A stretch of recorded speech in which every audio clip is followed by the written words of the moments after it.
Data protection and privacy teams are under more pressure than ever with new laws, AI oversight, data breaches, and the constant expectation to do more with fewer resources. That's why TrustArc built a modern privacy and data protection management platform powered by Arc Intelligence. It unifies your tools, automates the work that slows you down, and surfaces what matters most right when you need it. From guided quick actions to our intelligent assistant, Ask Arc, you get credible, contextual answers backed by expert research, not generic AI guesses. Finally, privacy that works the way privacy pros work. Learn how TrustArc helps teams move faster with confidence at trustarc.com/serious-privacy. That's trustarc.com/serious-privacy.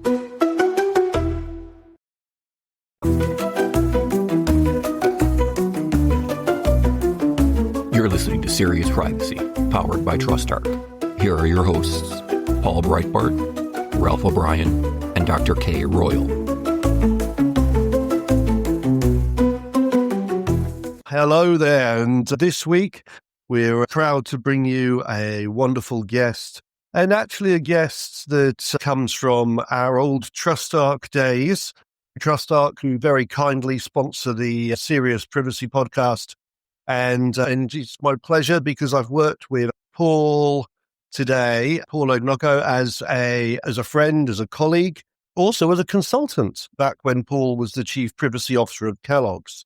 I'll let Paul introduce himself as we go, but as we're going to talk today, we're going to talk about privacy management, how it's changed, where we've been in the past, where we're going to in the future. And I'm sure regular listeners to the podcast, our privettes, will know that Paul has been on many times in the past, I'm sure, in the deep and distant recesses, back when I wasn't even a co-host. So there we go. But in the meantime, we're also going to do a little roundup of what's been happening around the world as well. But until then, my name is Ralph O'Brien. My name is Paul Breitbart. And I'm Kay Royal, and welcome to Serious Privacy. Can't tell y'all how excited I am to have the first Paul on. Paul Breitbart is my second at-work husband. Paul Iagnocco is my first at-work husband. Let's be clear here, first and second. Unfortunately, there's no divorces or anything in here, so I'm just being a polygamist here. We're just all over the place. I guess we'll just have to share, Paul. We'll just have to share, exactly. Trust me, there's enough of me to go around. Okay, unexpected question. Are we ready? Obviously not. What is the funniest Wi-Fi name you've ever seen? Wi-Fi name. Go to connect to a network. FBI surveillance. Yeah. That's good. Yeah. Paul? I usually like the pretty fly for a Wi-Fi. Pretty fly for a Wi-Fi, that's nice. I've actually got to change the question slightly because actually I would... That's not in the rules. No, this week was my father's funeral, and right. I noticed behind the bar when we were at the wake afterwards, their Wi-Fi password was just listed as buy a pint first. I like it. I like that. I'll say the funniest one I've ever seen is my husband labels them as network unavailable or like searching dots. So when you go to click on it, the message you get is network unavailable. Or the message you get is searching dot. And my daughter tried to connect to something to do something. She's like, I can't connect to the Wi-Fi. I'm like, why? It doesn't find it. I'm like, does your error message say searching dot? She's yes. And I just looked at her. She went, oh, shit. There you go. Network unavailable or searching dot. So you have that right. So good. No, Paul, deepest condolences. But I like the buy a pint first. There we go. I like that. Buy a pint first. You mean Ralph? Yeah, thank you. I'm just going to name them Paul 3. Oh, brilliant. That's fine. I feel left out of the club anyway. Yes, if our podcast community has been wondering why I haven't been on over the last couple of weeks, for a change, it's nothing to do with a work tour around the world. That's been Paul number 2. Would be me, yes. Who has been out at GPA in Seoul, of course. But yes, it was a privilege actually. And my father's funeral, he was a Royal Naval man. We're actually going to scatter the ashes at sea at his naval base. And the turnout was magnificent. It really lifted my heart. We had standards, we had anchors, we had the whole flag. Myself and my cousins carried the coffin in. I was invited to do the eulogy. In fact, he was a man with so many dodgy stories as a seaman and a sailor. They actually needed two different vicars of two different denominations Oh, boy. in order to absolve him on his path through to the next life. So there we go. That sounds beautiful. But enough about me. I think we need to bring in, of course, our wonderful guest, Paul. Paul, for those people who haven't listened to the earlier podcast episodes or are unfamiliar with your work, perhaps you should give a little biography before we carry on. Sure.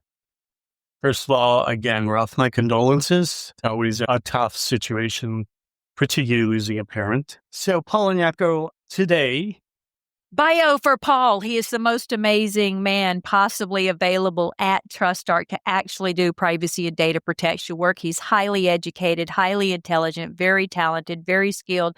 Absolutely love this man. And he loves wine and food, Italian wine and food. and let's get it correct. It's got to be the Italian wine and the Italian food. Now, Meeting me for dinner was never a thing for him. He's a foodie. I'm not. yeah, I think the most interesting thing about my background is there's no pattern. Yeah. That I followed. So it wasn't like I didn't give any career advice and say, start here and do this and do that. I literally just, when I had started out in higher ed, I was assistant dean and I was always working with students. And early on, it taught me very early on to do something with this thing that was now on our desktops called these personal computers. That kind of gives you an idea how old I am. But back in 88, that wasn't a common thing. And I had one of the first ones on Western Michigan University's campus. And from there, I basically made a pledge to myself to follow this technology line wherever it goes. And lo and behold, if I ended up getting an opportunity to learn about this thing, privacy. I had come out of digital marketing. I did the strategy stuff. I did all that in a past life with different Fortune 500 companies. And frankly, what startled me was this privacy area in how unregulated it was. This is pre-GDPR days, right? And everyone was trying to figure out which way was up. And the committee was plugging away, trying to put some framework around how do we handle this going forward. Nimity framework. And Yes. so it's been one of those things, and I tell my kids the same thing is follow the hard trend. The technology wasn't going to go away. It was only going to get more immersive. I don't think anyone had the understanding of how immersive it now is and all consuming. Let's go to invasive. I've been in the digital area, if you will, for some 32 years, from digital marketing to digital operations, and then finally into the privacy area, which I've been focused in this area for 11 years now. So I consider myself still a newbie in this space compared to the likes of this team in front of me. But it's something that is certainly giving me great pause. So as I look at the future and scratch my head and try to think back, what would I do if I was wearing the CPO hat again at Kellogg? Yeah. How would I approach this? I'm not sure there's a straight answer there. I think there's a lot of mix, but certainly a lot of room to go in multiple directions. And all of it, of course, with compliance in the forefront of your mind. And I see that as a major challenge today for a lot of CPOs, particularly in the States, who are looking at the current administration and understand the deregulation emphasis and are facing an uphill battle with an economy that is slowly deteriorating. And we're starting to see that impact across the board in the privacy software services space, where people are saying, I have really limited budgets or I lost budgets. I have to make a tough choice. CFO is looking at me going, am I going to put money in where I know I can generate revenue? Or am I going to continue to put money in this area over here called privacy and data security? And so now they're confronted with an ethical dilemma. They know the laws are on the books, but if no one is watching the hen house, does anyone really doesn't matter. And again, it's an ethical dilemma. I don't have a problem with it. I'd say you do what your consumer expects of you, which is being transparent and making sure that they're versed in what you're doing or not doing in many cases. I think this comes back to a question I think we've said many times on the podcast now, which is, do you look at privacy and data protection as something that is a compliance issue that sort of takes away from the bottom line? Is it privacy versus innovation? Or do you look at it as innovation through privacy when you're adding to the bottom line by increasing trust and increasing functionality that deals with data protection? I think what's interesting, or the question I'm asking you, Paul, here is, what are you seeing out there? Are you seeing people pulling back from compliance issues? Are you seeing people investing in order to combat those sort of budgetary and sales issues? I would say, I'm not going to be a lawyer here and say it depends, but it does. He learns from the worst. What can I say? He learns from the worst. Yeah. But if I was to generalize things, in the States, we are seeing a pumping of brakes. There is absolutely no question about that. However, in some states, that is not the case. If you are doing a significant amount of this, as in California, in Texas, in those areas where those AGs, attorney generals, have been aggressive, we're still seeing a continuation, right? I'm not seeing a massive expansion. Maybe in some sectors, right? Maybe in the area of, obviously, regarding AI, that's just a conundrum in itself, right? But in other areas, there is a pumping on the brakes, and there is a lot more things like RFIs or RFPs being asked, right? Because they're trying to get the price down. And then the other thing is the head count. What we're starting to see is a collapsing of, I don't want to say they were firm silos, but let's face it, security, there's somewhat a silo there. There's tends to be a silo in risk management, whether it's supply chain or any other type of area of risk, even physical risk, corporate risk, that type of stuff, as well as privacy. What we're starting to see is, because we're leaning heavily into this risk-based approach now, it's all viewed as risk to the organization. It's not divvied up into those sectors. It's looked at, this is risk of our business. And where do we want to put the most? I would say the pullback, while not completely folding up shop, it is, we are now reducing, flattening investment, and focusing on high risk. They can't possibly do it all. That's a lot of, I hear that all the time from major CPOs. We can't possibly do all of this because the volume is so extreme that there's not, particularly in the States, there's no consistency, right? It's all over the map. And so consequently, they're going, look, we have to focus in on high risk. And to your point, Ralph, I think they're starting to, particularly the B2C is already there. It's the B2B that still struggle with the understanding of the expectation of that customer, right? Versus the expectation of a consumer in a service mentality. There seems to be that they have already started to understand that those consumers have a higher expectation. They're certainly seeing the reports coming out of Pew Research and everything else, which is showing, if I knew that they were doing that, I would not buy them. Where they are trading off the payment, the expense for a brand that does better. And so I think that ultimately is what's going to push every organization, right, into taking this very seriously. But hey, I still have a few, and I won't mention names, but they want to break the rules. Of course, those will always be there. Rules, and they want us to justify it. And we stand by our ethics and say, we won't do that. We will walk away from this deal because it's legally not correct. Do you see that companies are shifting towards automation because they want to spend less time on compliance? It's not so much the money that is the problem, it's the time that is the problem.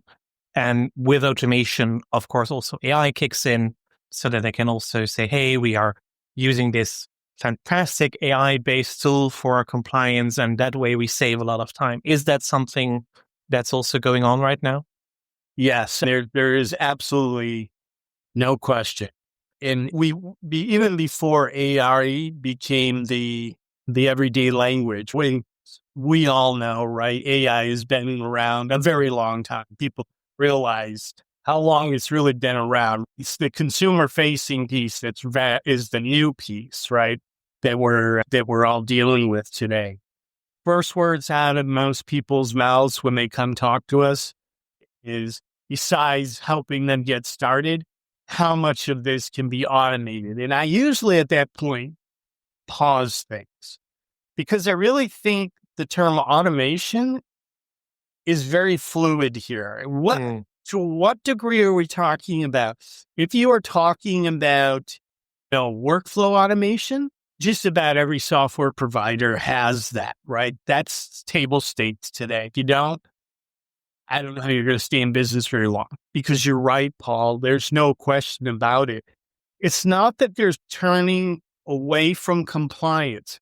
What is killing them is the volume of activity.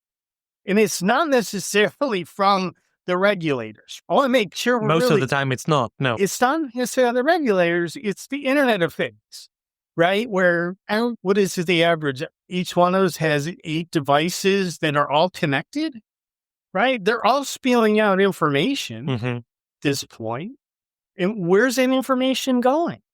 But then back to the automation. So you have workflow automation, right?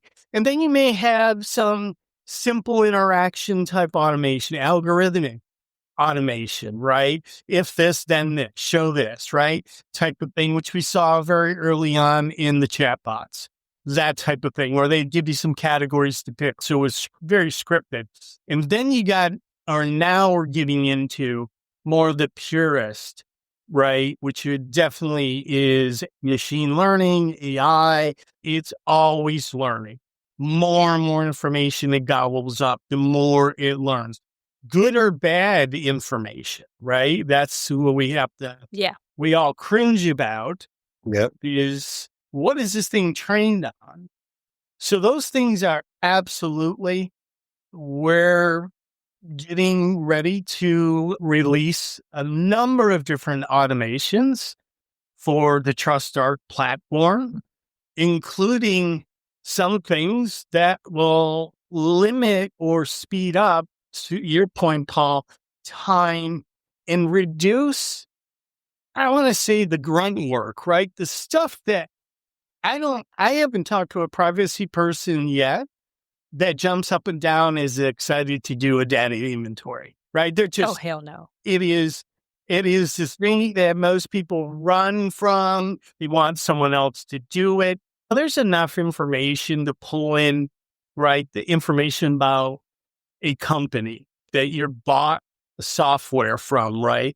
You can pre-populate that stuff now.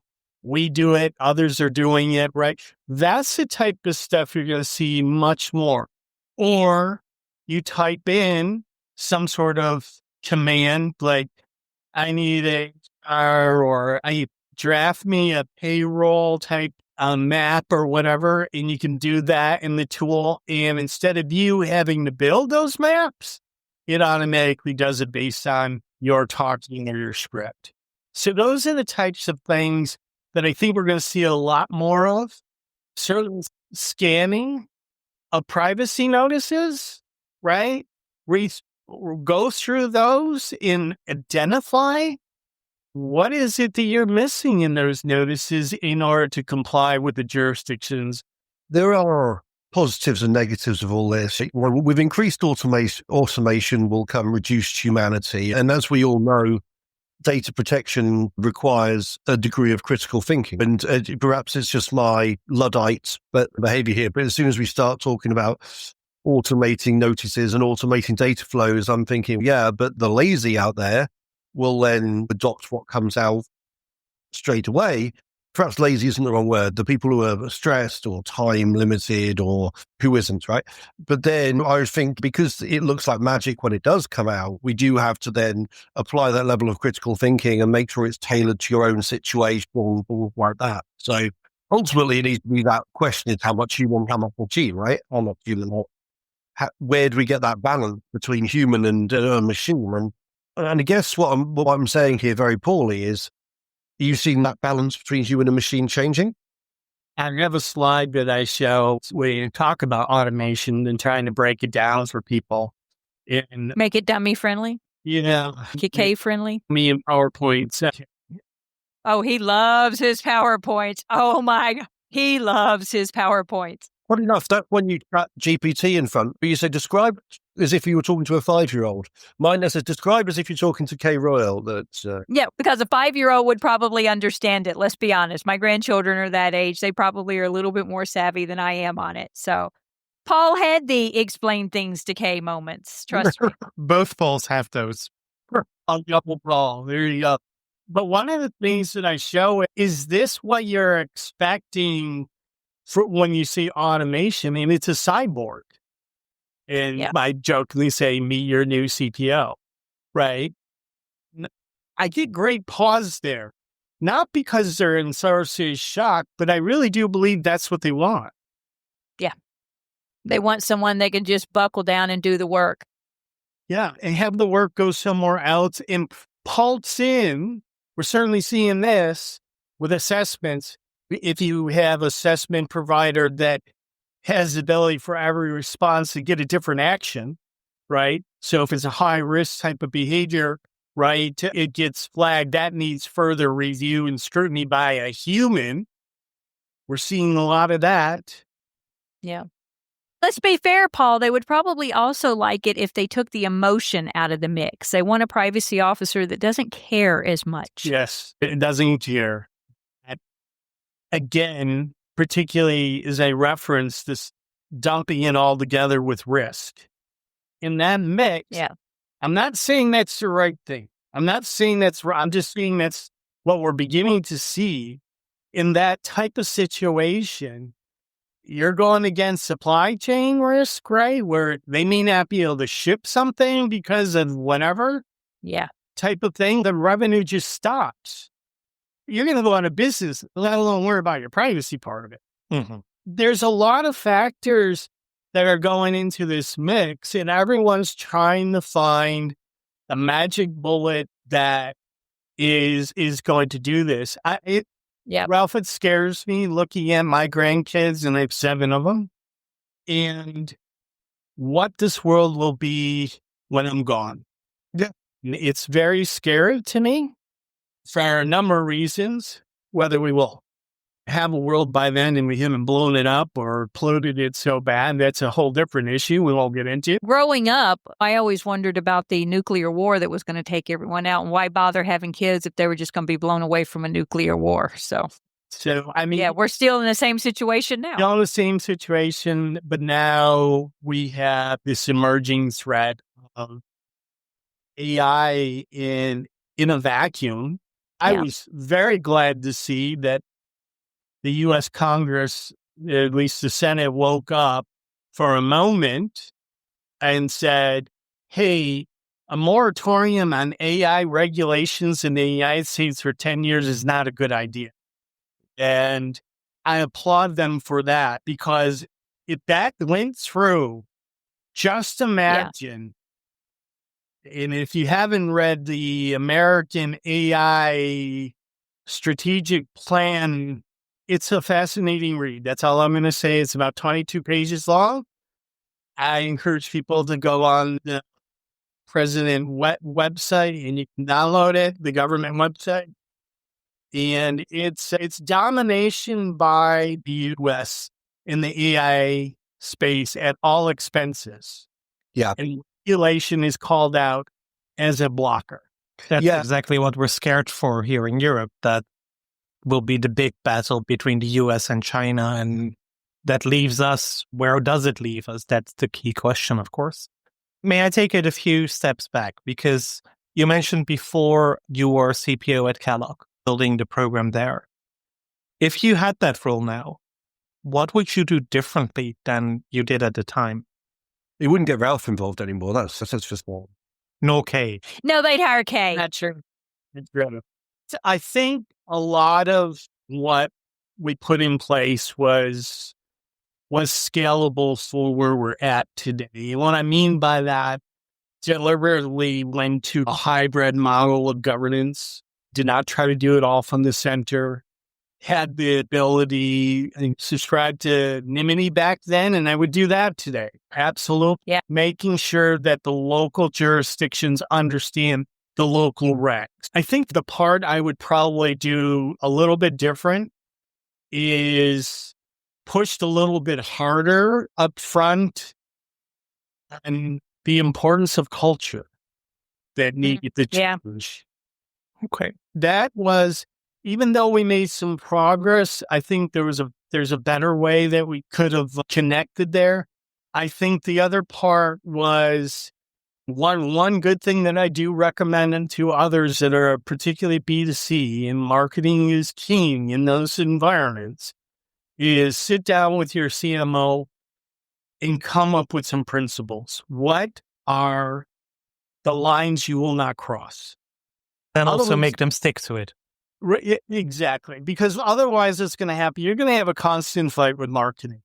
And they need a goal. They need a concrete goal. They can't just shotgun approach for everything out there they can possibly get. They need to identify what are their key goals, and they need to direct their activities towards that. And in that case, the privacy officer can work with them on what can be done and what might not be able to be done. But it's hard for us to do it when it's a shotgun approach. Yes, and that's why I pushed. Now, again, the benefit for me was I came out of that marketing org.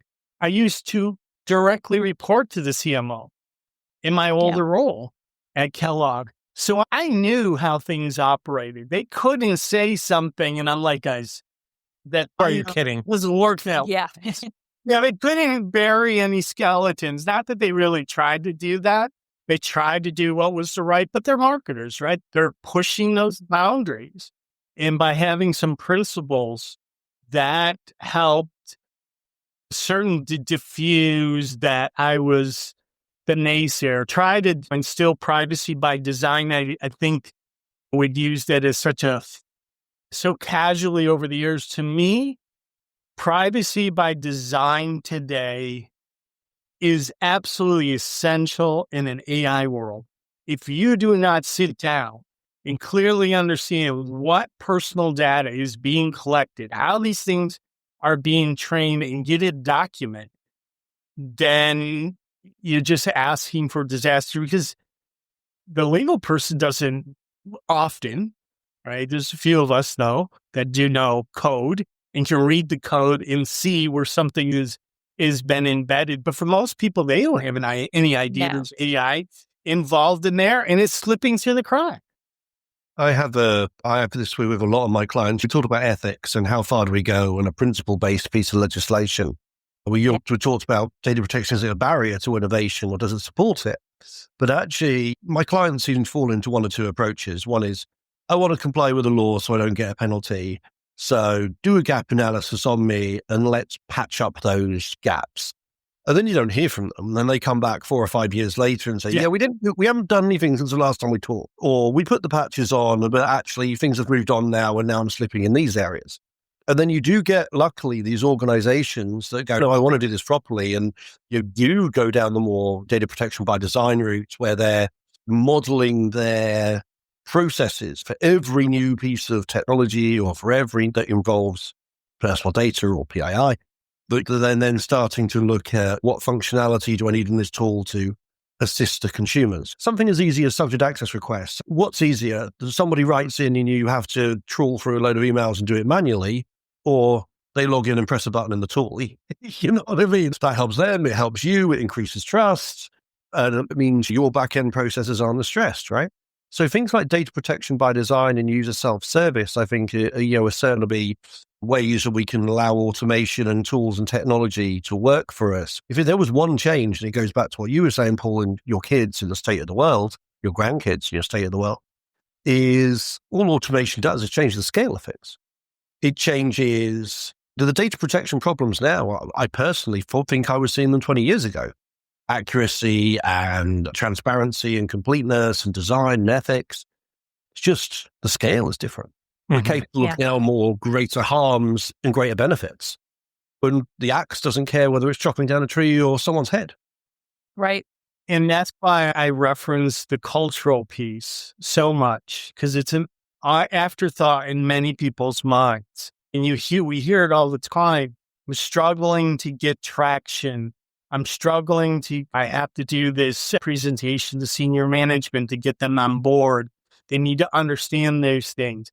And a lot of times, a lot of the information that is out there, certainly the big headlines, are not the companies that we deal with on a regular basis, right? We're not dealing with the big 7 tech firms on a regular basis. We certainly deal with them and dealing with them for quite a bit, but those are far in between. It's the other ones. So what you have to be prepared to is the statement that's going to come from your board or senior leadership, and that is, we're not Google here, Paul, or whatever your company is, right?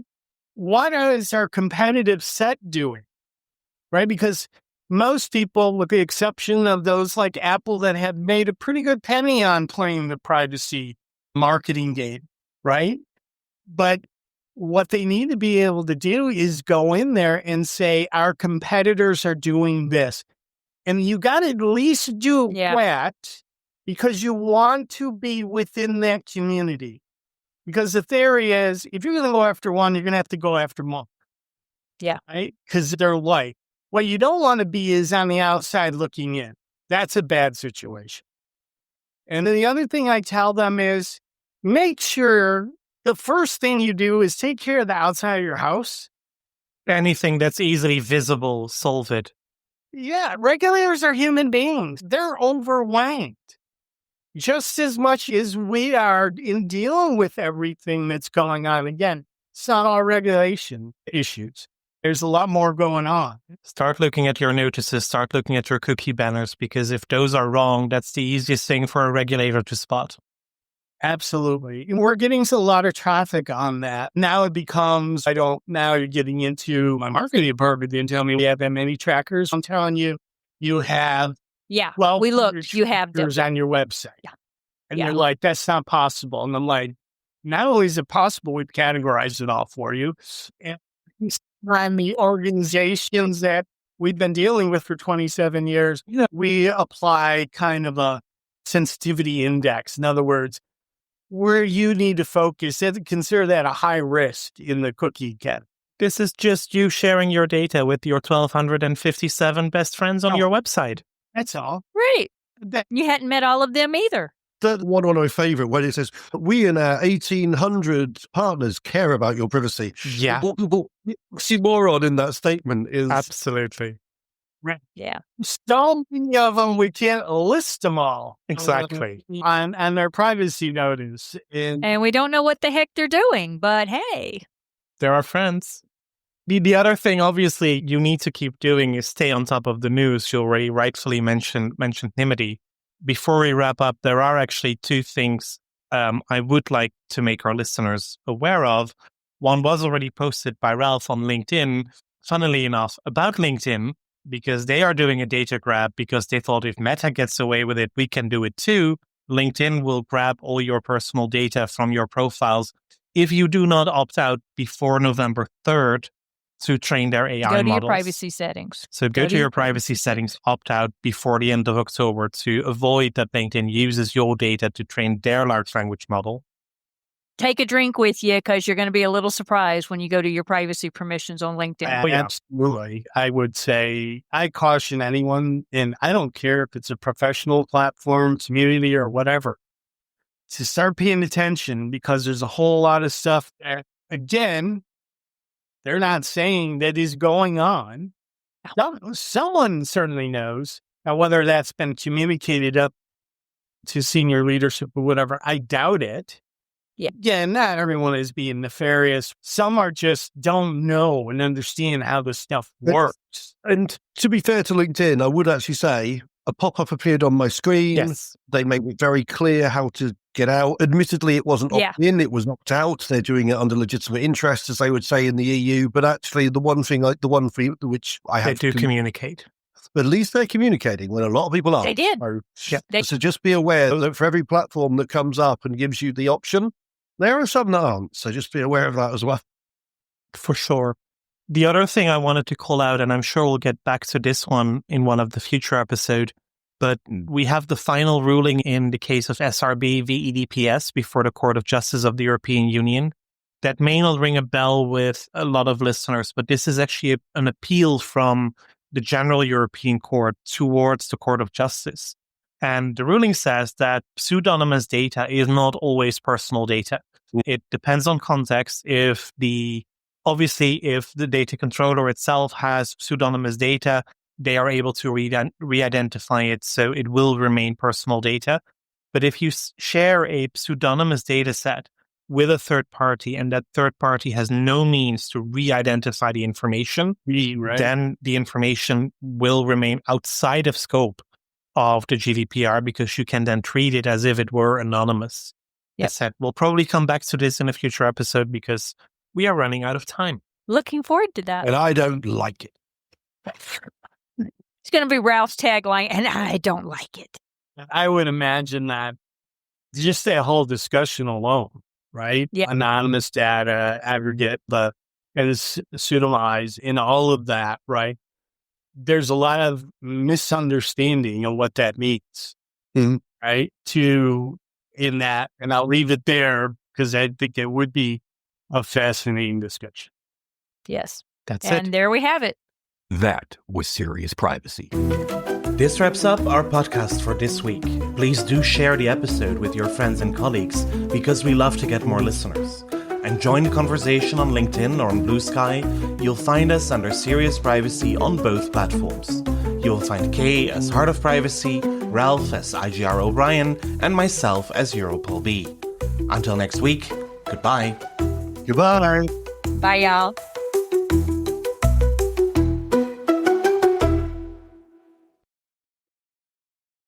If you're a data protection or privacy professional, you already know the pressure. Non-stop regulatory change, AI oversight, internal demands, and the expectation to somehow stay ahead of it all. And the old patchwork of tools just isn't cutting it anymore. No. That's why TrustArc created a modern privacy management platform powered by Arc Intelligence. The TrustArc platform brings your workflows, evidence, research, tasks, and applications all together in one unified and intelligent workspace so you don't waste time digging, clicking, or context switching. With Ask Arc, your privacy assistant, you can ask plain language questions about laws, jurisdictions, or even your own program data and get credible, cited answers based on NIMBY research and more than 1,000 global laws. It's explainable, transparent, and purpose-built for data protection and privacy. So if you need to add a vendor, create a cookie banner, or start an assessment, quick actions take formally complex tasks, turn them into bite-sized guided workflows to save you time. It's a platform that thinks like you, works like you, and helps you move faster with confidence, whether you're a seasoned DPO or you're just getting started. See how modern privacy gets done. Explore Arc at trustarc.com/serious-privacy. That's trustarc.com/serious-privacy.